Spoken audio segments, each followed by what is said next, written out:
दशश्लोकी प्रकरणस्य चतुर्थं श्लोकं पठामः। न सांख्यं न शैवं न तत्पाञ्चरात्रम्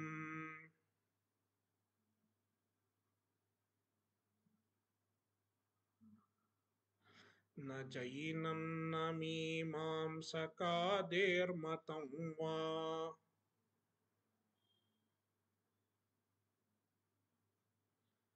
विशिष्टानुभूत्या विशुद्धात्मकत्वात्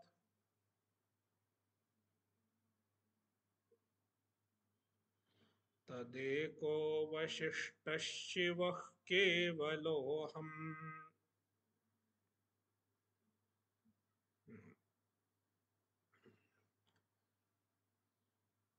श्लोकस्य अर्थः अस्माभिर्दृष्टः स्थूलरूपेण।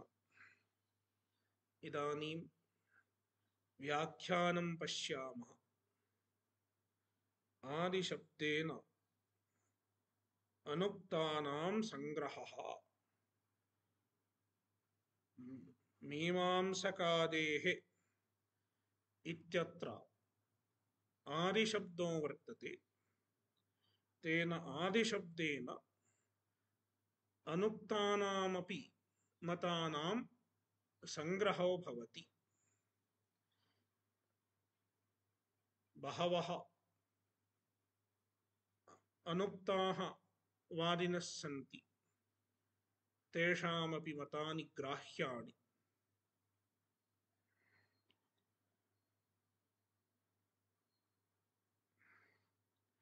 एतानि सर्वाण्यपि मतानि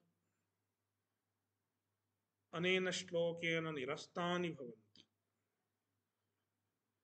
एतानि सर्वाण्यपि मतानि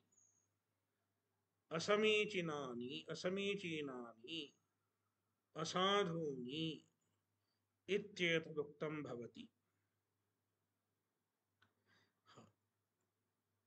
तत्र कानिचन मतानि व्याख्यातृभिः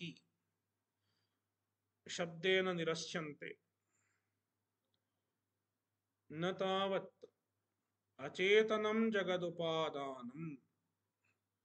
इदानीं प्रमुखतः सांख्यानां मतं निरस्यते। सांख्यानां मये अचेतनं प्रधानं जगतः उपादानकारणम् इति स्वीक्रियते। तदिदानीं प्रत्याख्यायते। न तावत् अचेतनं जगदुपादानम्। अचेतनं प्रधानादि जगदुपादानं न भवितुमर्हति। कुतः? श्रुतौ जगत्कारणस्य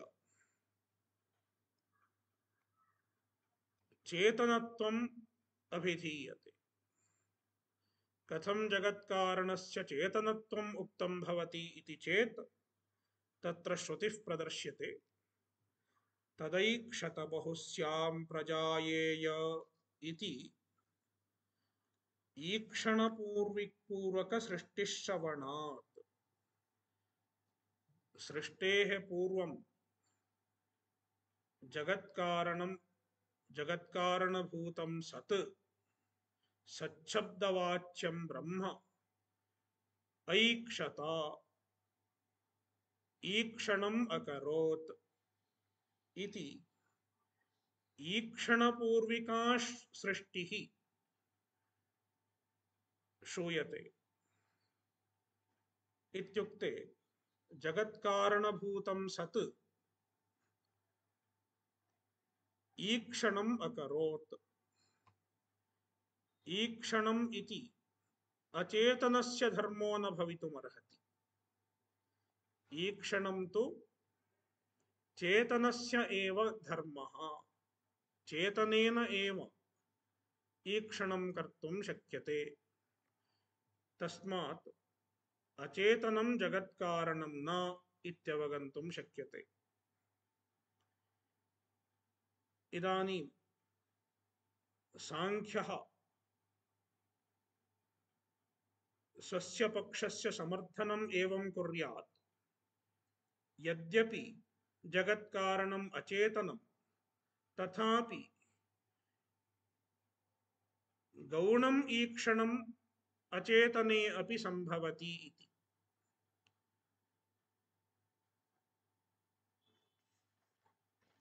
गौणम् ईक्षणम् अचेतनस्य अपि भवति, यथा तत्तेज ऐक्षता इत्यादिकं श्रूयते। तेजः ईक्षितुं न शक्नोति, तेजः अचेतनं, किन्तु तथापि तत्तेज ऐक्षता इति श्रूयते। तथैव प्रधानम् अपि, यद्यपि प्रधानम् अचेतनं तथापि ऐक्षत इव इति गौणप्रयोगः स्वीकर्तुं शक्यते इति सांख्यः ब्रूयात्। तत्र अन्यत् कारणम्, अन्यः हेतुरुच्यते। अनेन जीवेनात्मना अनुप्रविश्य नामरूपे व्याकरवाणी इति च जीवात्मत्वव्यपदेशात्।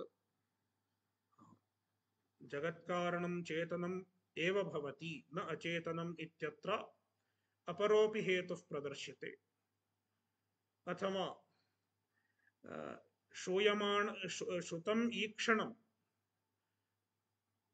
श्रुतम् ईक्षणं गौणं न भवति, मुख्यमेव इत्यत्र हेतुः प्रदर्श्यते। अनेन जीवेन आत्मना अनुप्रविश्य नामरूपे व्याकरवाणी इति। यज्जगत्कारणं तदेव एवं चिन्तयति, अनेन जीवेन आत्मना अनुप्रविश्य इति।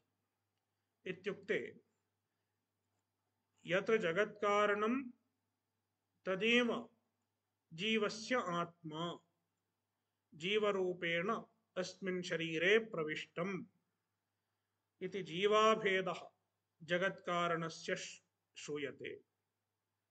तस्मादपि हेतोः जगत्कारणम् अचेतनं न भवितुमर्हति इति जीवात्मत्वव्यपदेशात्।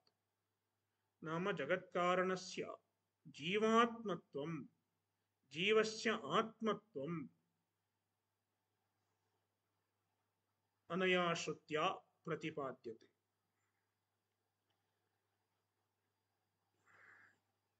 यस्मिन् विज्ञाते सर्वमिदं विज्ञातं भवतीति च एकविज्ञानेन सर्वविज्ञानप्रतिज्ञानात्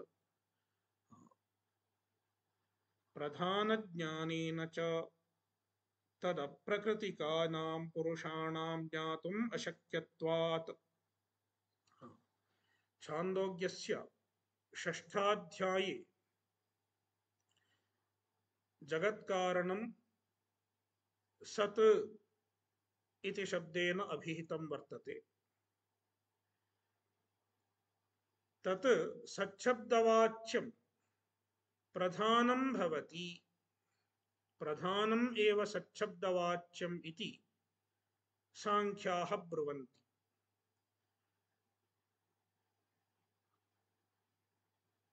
तत्र वयं वदामः सच्छब्दवाच्यं प्रधानं न भवितुमर्हति।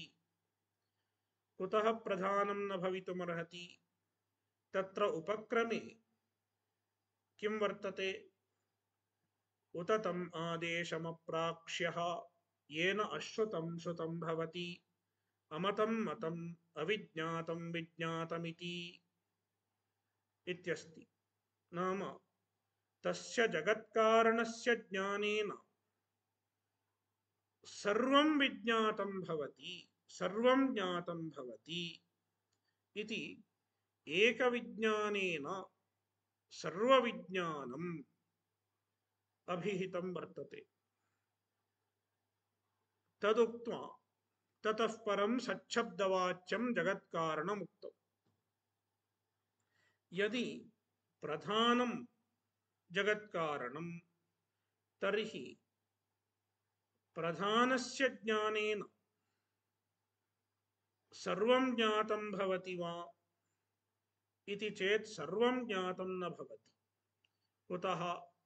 यद्यपि प्रधानस्य ज्ञानेन प्रधानस्य कार्यजातं सर्वं ज्ञातं भवति,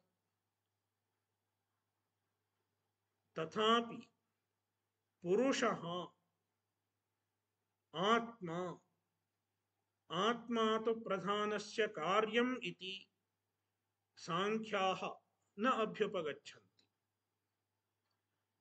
तस्मात् प्रधानस्य ज्ञानेन पुरुषः ज्ञातो न भवति। तस्मात् यदि प्रधानं जगत्कारणम् इत्युच्यते तर्हि जगतः कारणस्य ज्ञानेन सर्वं विज्ञातं भवति इति या प्रतिज्ञा वर्तते सा प्रतिज्ञा हीयते।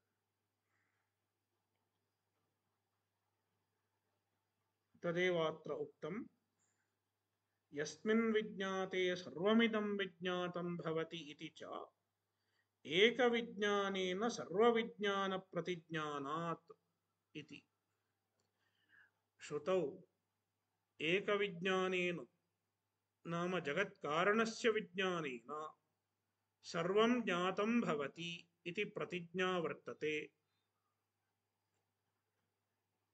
इयं प्रतिज्ञा प्रधानस्य जगत्कारणत्वे अभ्युपगते सति न संभवति, नोपपद्यते। प्रधानज्ञानेन च प्रधानज्ञानेन तदप्रकृतिकान् नाम तदकार्याणां पुरुषाणां पुरुषाः प्रधान प्रकृतिकाः भवन्ति। इत्युक्ते पुरुषाणां प्रधानं कारणं नास्ति। पुरुषाः अनादयः इत्येव सांख्यैरभ्युपगम्यते। तस्मात् पुरुषाणां ज्ञानं प्रधानस्य ज्ञानेन न भवितुमर्हति, ज्ञातुम् अशक्यत्वात् इति प्रधानस्य जगत्कारणत्वनिरासे अपरः हेतुरुक्तः। अन्योपि हेतुरभिधीयते। प्रधानं जगत्कारणं न भवितुमर्हति इत्यत्र ऐतदात्म्यमिदं सर्वं तत्सत्यं स आत्मा तत्त्वमसि इति च तदभेदस्य नवकृत्वः उपदेशात्। यदि प्रधानं जगत्कारणं स्यात् तर्हि छान्दोग्ये नवकृत्वः तस्य आत्मत्वं यदुक्तं तस्य जीवस्य आत्मत्वं नवकृत्वः यदुपदिष्टं तत्कथं संभवेत्? तत्तु न संभवति। प्रधानं जीवस्य आत्मा कथं भवितुमर्हति?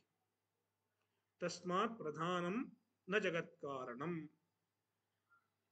ऐतदात्म्यमिदं सर्वं तत्सत्यं स आत्मा तत्त्वमसि इति च तदभेदस्य नाम जगत्कारण अभेदस्य जीवस्य जगत्कारणस्य च अभेदस्य नवकृत्वः उपदेशात्। नवकृत्वः नाम नववारं कृत्वसुच्च प्रत्ययः संख्यायाः क्रियाभ्यावृत्तिगणने कृत्वसुच्च इति सूत्रं वर्तते। उपदेशात् तस्माद्वा एतस्मादात्मन आकाशः सम्भूतः इति च श्रुत्यन्तरात्। श्रुत्यन्तरात् अन्या श्रुतिः नाम तैत्तिरीयश्रुतिः स्वशब्देन एव आत्मनः एव जगत्कारणत्वं ब्रूते तस्माद्वा एतस्मात् आत्मनः इति जगत्कारणे आत्मशब्दः प्रयुक्तो वर्तते तस्मादपि आत्मा एव चेतनम् एव जगत्कारणं न तु प्रधानम् अचेतनस्य जगत्कारणत्वे विचित्ररचनानुपपत्तेः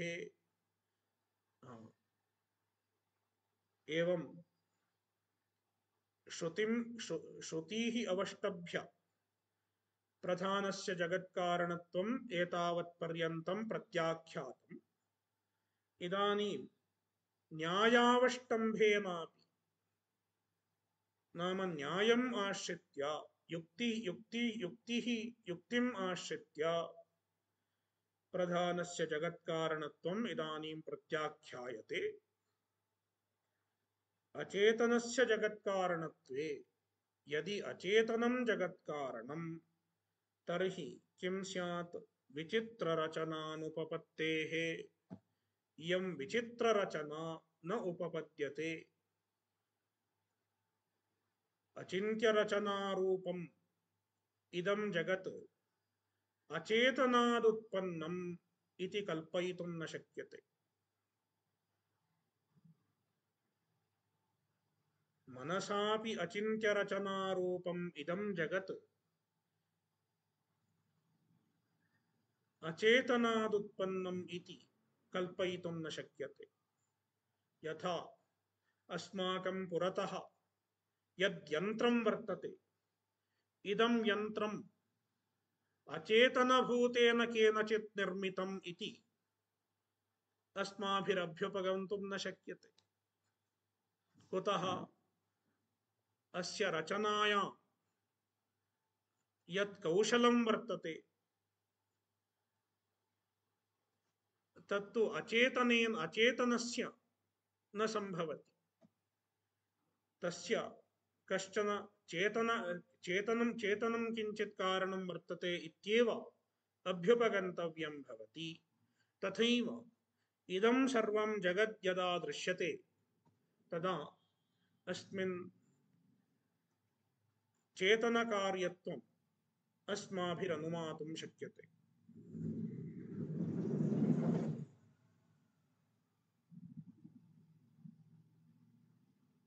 प्रधानमहदादेः अप्रामाणिकत्वाच्च इदानीं सांख्यमतं दुष्टम् इत्यत्र अन्योपि हेतुरुच्यते प्रधानमहदादेः अप्रामाणिकत्वादिति प्रधानं महत् इत्येतानि तत्त्वानि वर्तन्ते इत्यत्र किमपि प्रमाणं नास्ति प्रधानम् अस्ति इति सांख्याः वदन्ति महत् इत्यन्यत् किञ्चित् तत्त्वमस्ति इति सांख्याः वदन्ति किन्तु तत्र प्रमाणं किम् इति पृष्टे सति सांख्याः प्रमाणं प्रदर्शयितुं न शक्नुवन्ति श्रुतिस्तु तत्र न प्रमाणं श्रुतौ प्रधानं महत् इत्येतत् सर्वं श्रुतौ नास्ति श्रुत्या न प्रतिपादितम् एतत् सर्वं तस्मात् एतेषां तत्त्वानाम् अप्रामाणिकत्वादपि सांख्यानां मतं दुष्टम् न सांख्यमतं साधु इत्येतैः हेतुभिः सांख्यमतं दुष्टम् न साधु इत्येतत् सिद्धम् एवं पाशुपतं पाञ्चरात्रिकं जैनं त्रैदण्डं च मतं श्रुतियुक्तिबाधितत्वात् अयुक्तम् एवं अन्यानि अपि मतानि कानिचन मतानि अत्र अभिहितानि सन्ति अन्यानि बहूनि मतानि न अभिहितानि सर्वाण्यप्यवगन्तव्यानि सर्वाण्यपि वेदांत बाह्यानि मतानि श्रुतियुक्ति बाधितानि भवन्ति। नाम श्रुतिभिः युक्तिभिश्च बाधितानि भवन्ति। तस्मात् अयुक्तानि अप्रामाणिकानि असाधूनि इत्यभ्युपगन्तव्यम्।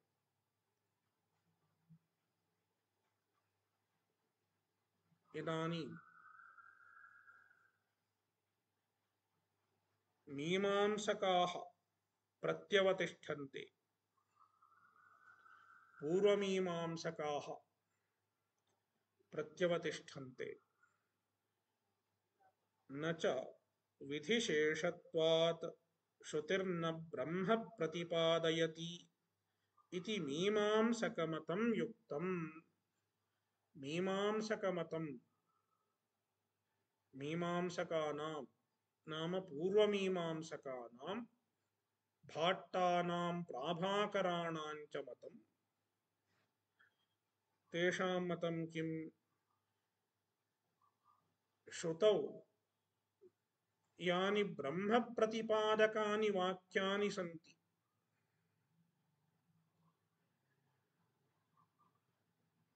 सत्यं ज्ञानमनन्तं ब्रह्म तत्त्वमसि इत्येतानि वाक्यानि सन्ति। तेषां वाक्यानां स्वार्थे प्रामाण्यं नास्ति इति मीमांसकाः वदन्ति। कुतः स्वार्थे प्रामाण्यं नास्ति इति चेत् वेदान्तवाक्यानि विधिशेषाणि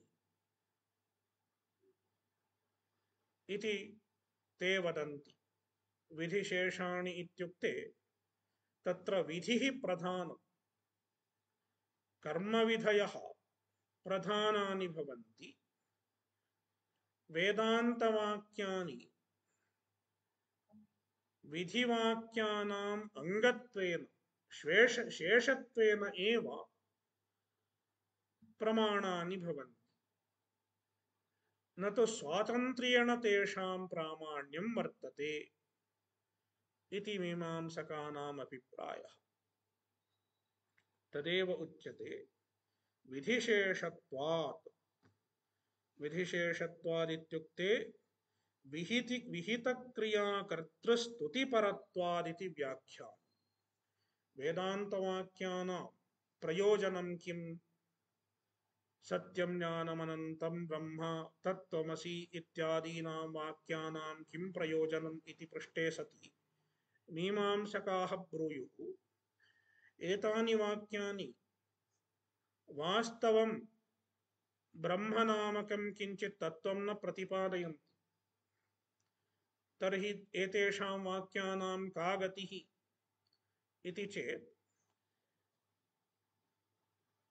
वेदानां मुख्यं तात्पर्यं तु क्रियायाम् एव अस्ति। क्रियापरः एव सर्वोऽपि वेदः। क्रियां विहाय वेदस्य अन्यत् किमपि स्वतन्त्रं तात्पर्यं नास्ति। तर्हि एतेषां वाक्यानां का गतिः इति चेत् क्रियायां यः कर्ता वर्तते तस्य कर्तुः स्तुतिः एतैः वाक्यैः सम्पाद्यते। सत्यं ज्ञानमनन्तं ब्रह्म तत्त्वमसि इत्येवमुक्ते सति तत्र यः कर्ता वर्तते, यः वैदिकानां कर्माणां कर्ता वर्तते, सः तत्त्वमसि इति स्तूयते। कर्तुः प्राशस्त्यं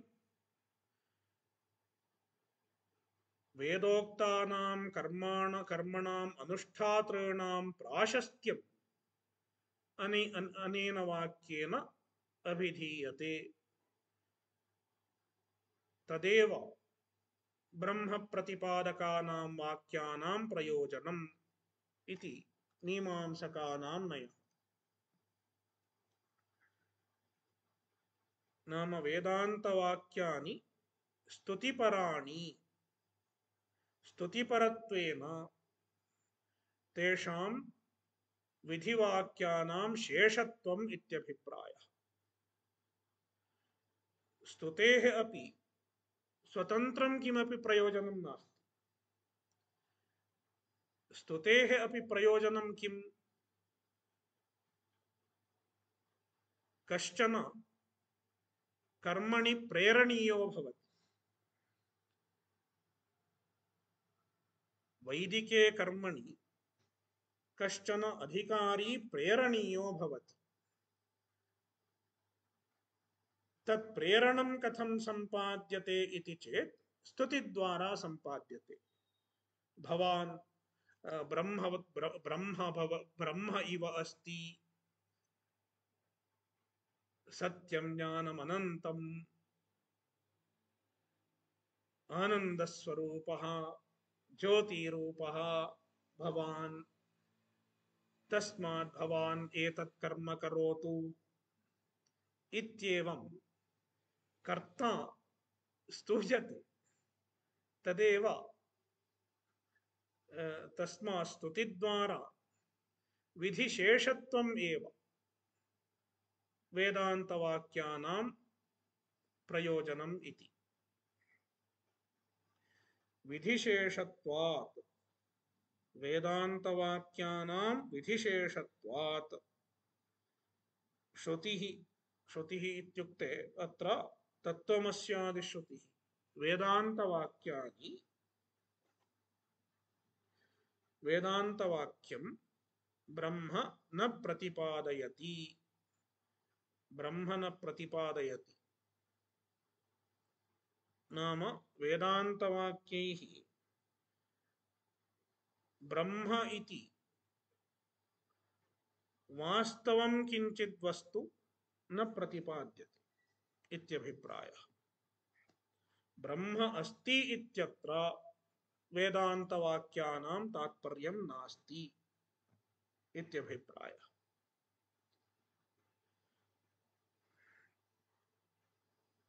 इति मीमांसकमतम्। एवं मीमांसकानां मतं न युक्तम्, एतत् मतं न युक्तम्। तत्र हेतुरुच्यते असिद्धत्वात् विधिशेषत्वस्य वेदान्तवाक्यानां विधिशेषत्वम् असिद्धम्। वेदान्तवाक्यानि विधिशेषाणि इत्येतत् न सिद्धम्। तत्र किमपि प्रमाणं नास्ति।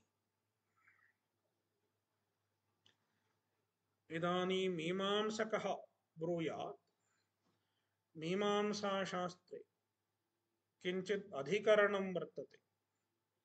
यथा अस्माकं शारीरकमीमांसाशास्त्रे बहूनि अधिकरणानि सन्ति, तथैव जैमिनीयसूत्रस्य सूत्रे अपि अधिकरणानि सन्ति। तत्र एकम् अधिकरणं वर्तते। अस्माकं ब्रह्मसूत्रेषु वयम् अधिकरणानि पठामः। जिज्ञासाधिकरणम्, ईक्षत्यधिकरणम्। एतत् इदानीं मया स्मृतं, यत् पूर्वमस्माभिर्दृष्टं तत्सर्वम् ईक्षत्यधिकरणस्य संक्षेपः। भवद्भिरवगतं वा न वा इति मन्ये, न जाने। तत्र सांख्यं जगत्कारणं न भवति इत्यत्र ये हेतवः अत्र प्रदर्शिताः सन्ति, ते सर्वेपि हेतवः ईक्षत्यधिकरणे विस्तरेण प्रदर्शिताः सन्ति।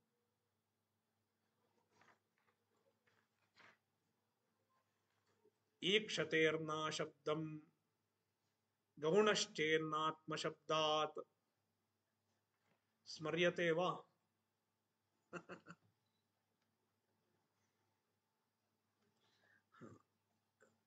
वेदान्तशास्त्रे नाम शारीरकमीमांसाशास्त्रे यथा अधिकरणानि सन्ति, तथैव मीमांसासूत्रेषु अपि अधिकरणानि सन्ति। तत्र किञ्चित् अधिकरणं वर्तते अर्थवादाधिकरणम् इति। अर्थवादाधिकरणम् इति।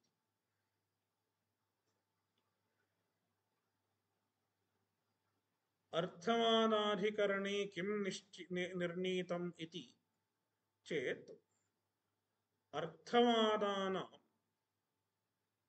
स्वातन्त्र्येण प्रामाण्यं नास्ति।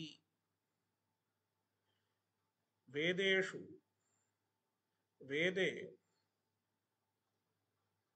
कानिचन वाक्यानि अर्थवादम् इत्युच्यन्ते। अर्थवादः इति प्रसिद्धानि कानिचन वाक्यानि सन्ति। एतेषाम् अर्थवादानां स्वतः किमपि प्रयोजनं नास्ति। यदि स्वतः तेषां किमपि प्रयोजनं नास्ति तर्हि वेदे एतानि वाक्यानि किमर्थम् उपदिष्टानि इति प्रश्नः आयाति। तस्य समाधानम् अस्मिन् अधिकरणे दीयते। अर्थवादानां स्वतः किमपि प्रयोजनं नास्ति, किन्तु स्तुतिद्वारा विधिवाक्यानां शेषत्वेन एतेषां प्रयोजनं वर्तते इति अर्थवादाधिकरणे निर्णीतम्। तमेव न्यायम् अनुसृत्य वेदान्तवाक्यानाम् अपि विधिशेषत्वेन एव प्रयोजनम् इति मीमांसको ब्रूयात्।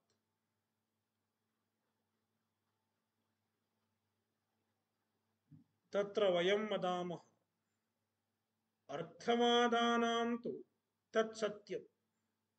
अर्थवादानां स्वतः किमपि प्रयोजनं नास्ति, तस्मात् विधिशेषत्वेन एव तेषां प्रयोजनम् इति अर्थवादविषये तु सत्यम्। किन्तु वेदान्तानां तथा नास्ति। वेदान्तानां तु स्वतः एव प्रयोजनं वर्तते। प्रयोजनार्थं वेदान्तवाक्यानां विधिसापेक्षत्वं नास्ति। नाम विधेः अपेक्षया एव प्रयोजनवत्वं वेदान्तवाक्यानां नास्ति।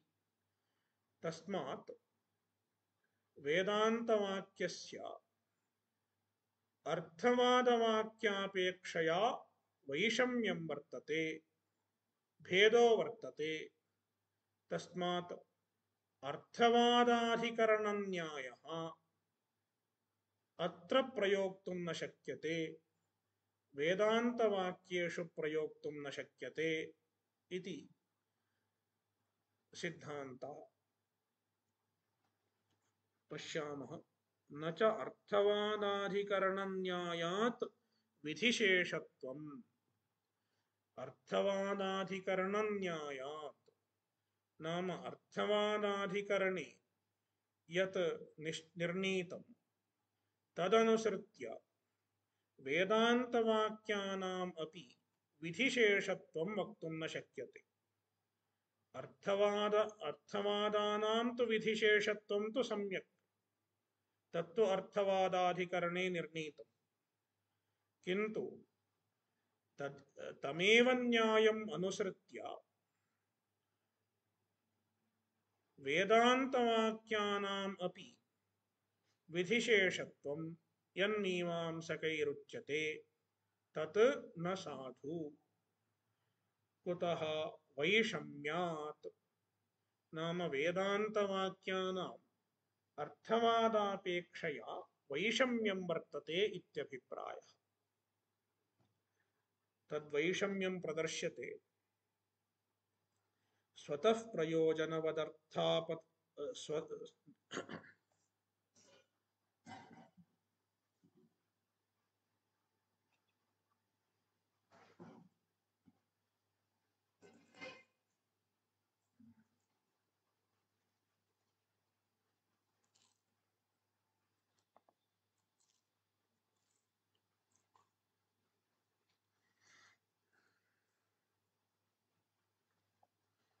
स्वतः प्रयोजनवदर्था प्रतिपादकानां वायुर्वै क्षेपिष्ठा देवता इत्येवमादीनां स्वाध्याय विधि ग्रहणान्यथानुपपत्त्या प्रयोजनवदर्थपरत्वे कल्पनीये शब्दभावनेति कर्तव्यतांश साकांक्षस्य विधेः संप्रदानभूतदेवतादिस्तुतिद्वारेण तदंशपूरकत्वात् नष्टाश्वदग्धरथन्यायेन तदुभयैकवाक्यता इति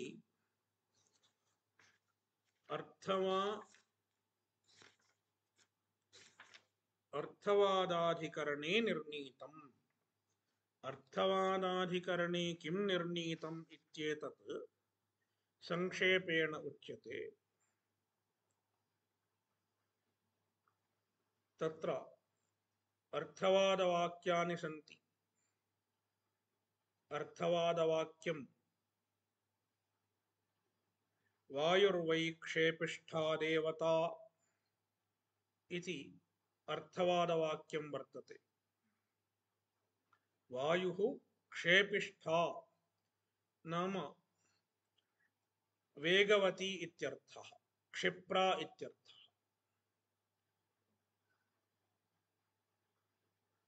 देवता शीघ्रगामिनी देवता, वायुः शीघ्रं गच्छति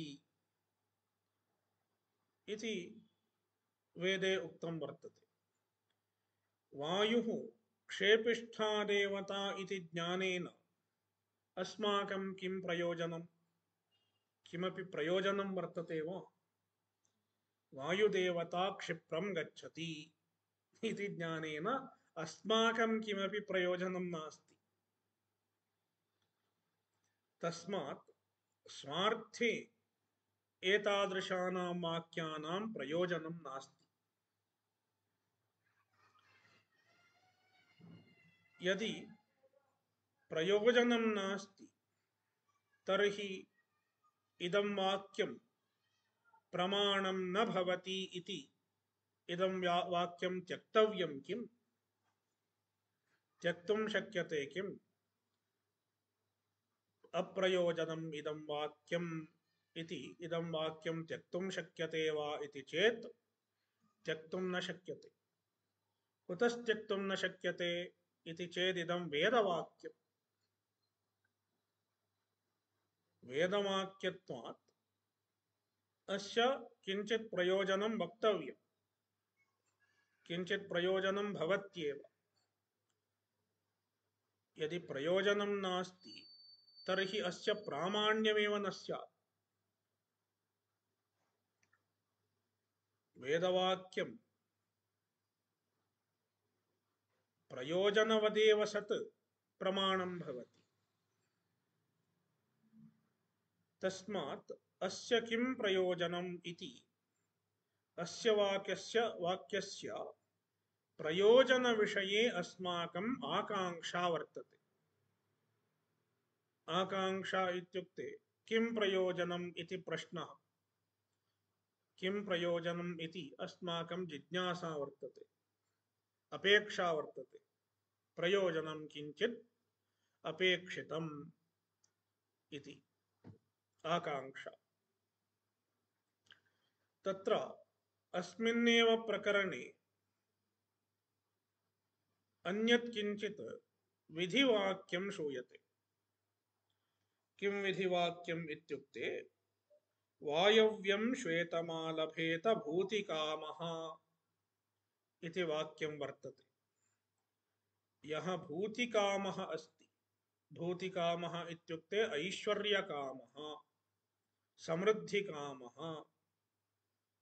सः किं कुर्यात्, किं करणीयं तेन इत्युक्ते वायव्यं श्वेतम् आलभेत। वायव्यम् इत्युक्ते वायुदेवताकम् इत्यर्थः। वायुदेवताम् उद्दिश्य श्वेतम् आलभेत। श्वेतम् इत्युक्ते कंचन पशुम् आलभेत, नाम पशोः आलभनं कुर्यात्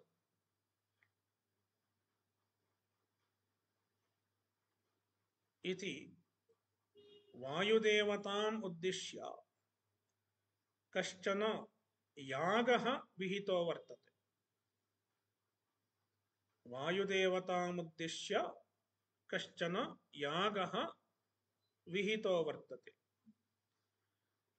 इदं विधिवाक्यं वायव्यं श्वेतमालभेत भूतिकामः इति। अनेन वाक्येन किञ्चित् कर्म उच्यते, काचित् क्रिया उच्यते। तस्मात् अस्य तु प्रयोजनं स्पष्टं। भूतिकामः, भूतिः अस्याः क्रियायाः प्रयोजनम् अस्ति। भूतिफलम् इच्छन् कश्चन यागरूपं क्रियां कुर्यात् इति तस्य प्रयोजनं तु स्पष्टम्। किन्तु अस्मिन् वाक्ये यः अधिकारी उक्तः भूतिकामः इति, तस्य प्रेरणा कथं सम्पादनीया?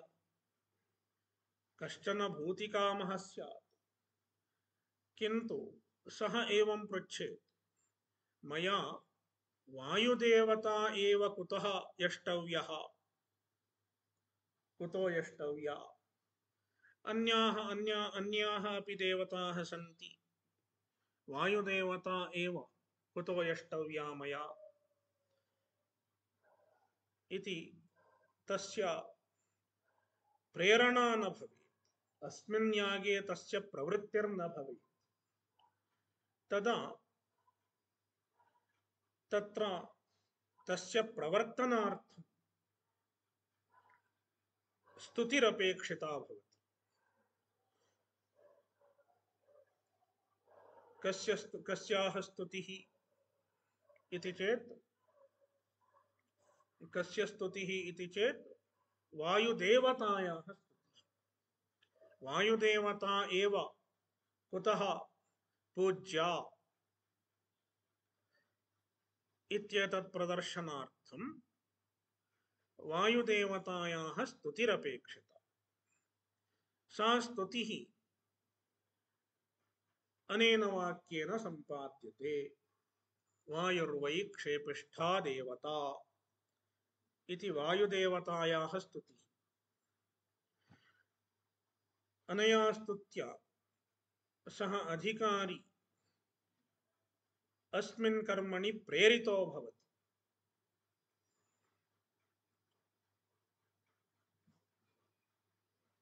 इति स्तुतिद्वारा विधेः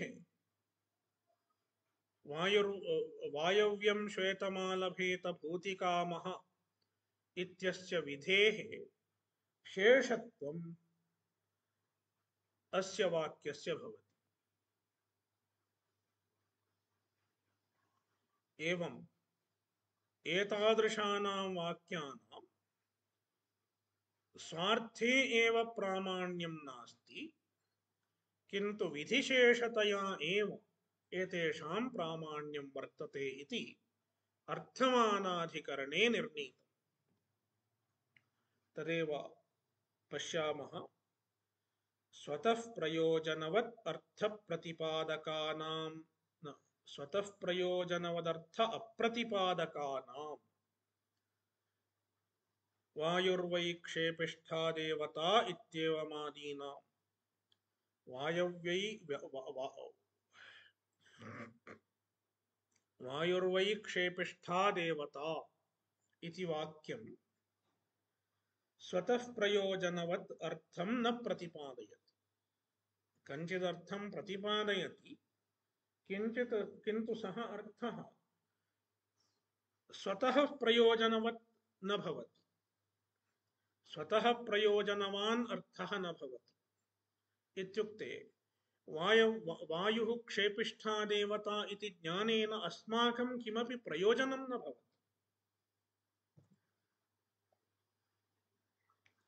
तस्मात् अस्य वाक्यस्य अप्रामाण्यं प्राप्तम्। अस्य वाक्यस्य अप्रामाण्यं प्राप्तं। कुतः? किमपि प्रयोजनं नास्ति। प्रयोजनं नास्ति चेत् अस्य प्रमाणत्वम् एव वक्तुं न शक्यते। किन्तु स्वाध्यायविधिग्रहण अन्यथानुपपत्या इदमपि वाक्यं स्वाध्यायविधिना गृह्यते। स्वाध्यायविधिः इत्युक्ते स्वाध्यायोऽध्येतव्यः इति विधिर्वर्तते।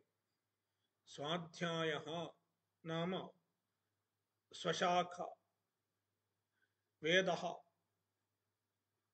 समग्रस्य वेदस्य अध्ययनं करणीयम् इति विधिर्वर्तते। अनेन विधिना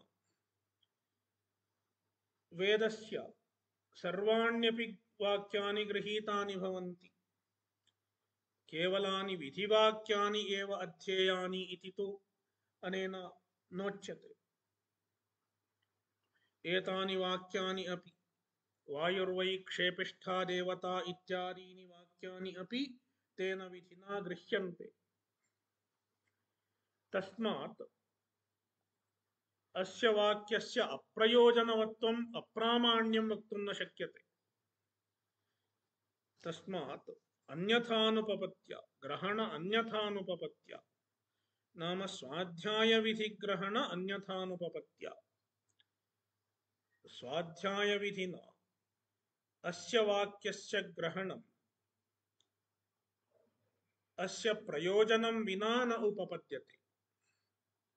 नाम प्रयोजनं विना स्वाध्यायोऽध्येतव्यः इति विधिः इदं वाक्यं न गृह्णीयात्। तस्मात् किञ्चित् प्रयोजनम् अस्य अपेक्षितम्।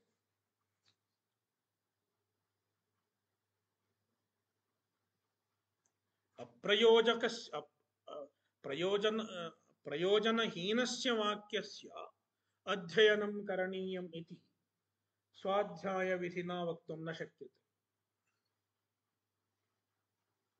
यथा कश्चन वदति, भवान् इदं पुस्तकं पठतु इति। तस्य किं प्रयोजनं? किञ्चित् प्रयोजनं भवितव्यं खलु।